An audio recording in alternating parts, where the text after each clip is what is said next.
One of the pieces of advice I give to expecting fathers is what happens the moment you leave the hospital with your first child.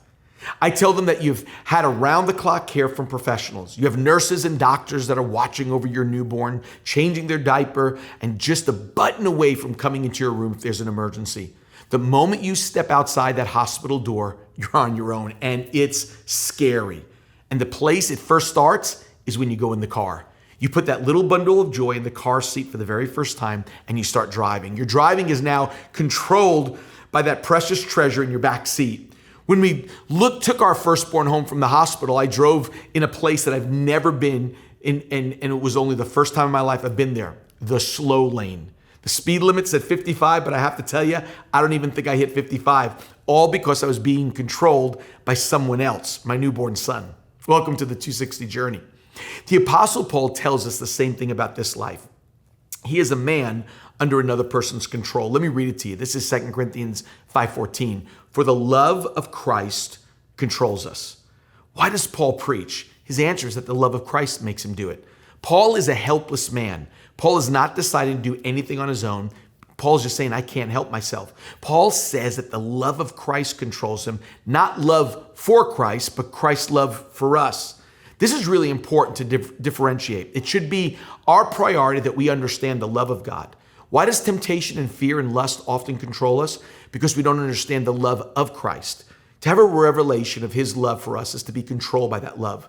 When we realize how much Christ loves us, there is something in that revelation that says there is nothing greater that is in charge of our actions. See, when he says the word control, that's an important word. In fact, the old King James Version says constraineth. I have a set of commentaries in my library that has always been helpful in interpreting words. Since the New Testament had been written in the Greek language, it's profitable that we can occasionally expand on a word. Control is an important word for us to unpack. William Barclay's New Testament commentary does this brilliantly. He says that word control that Paul uses here is used in 4 different ways in the first century when Paul decided to use it. This is really powerful. First, it is on an instrument which pushes the side of a beast so it cannot move as the farmer is administering medication. It controls the animal from making a move away from something that's going to make it healthier. That's good. Another definition of it was second, it meant to force a ship to stay straight as it's going through a narrow channel. If the ship goes too far off course, just a little bit, it can be devastating. The control of that steering wheel kept the vessel straight ahead because straight meant safety. It keeps something on course. Third way it was used, it meant to be so completely occupied with your business that you don't have time for anything else extracurricular. Your life and your schedule is controlled by your commitment. And finally, it was a word used for a prisoner, that it's in the control of a prison. It meant their schedule is dictated, meals are arranged, and their future is under someone else's control. Control by the love of Christ meant this to Paul. It's like keeping an animal still to receive medicine for health, keeping a ship from diverting off course, being so preoccupied that very little else interests. It's like a prisoner. My life is dictated by another schedule. That's how strong control was to Paul. To put all of those definitions together, I think the New English Bible captures it. Listen to it begins to declare 2 Corinthians 5:14. Christ's love, here's what it says, leaves us no other choice.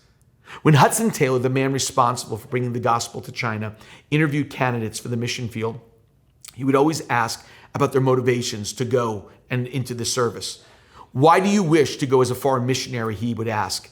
I want to go because Christ commanded us to go into all the world and preach the gospel, was one reply. Another said, I want to go because millions are perishing without Christ. Others gave different answers. Then Hudson Taylor would say this, all these motives are good, but will fail you in times of testing, trials, tribulations, and even death.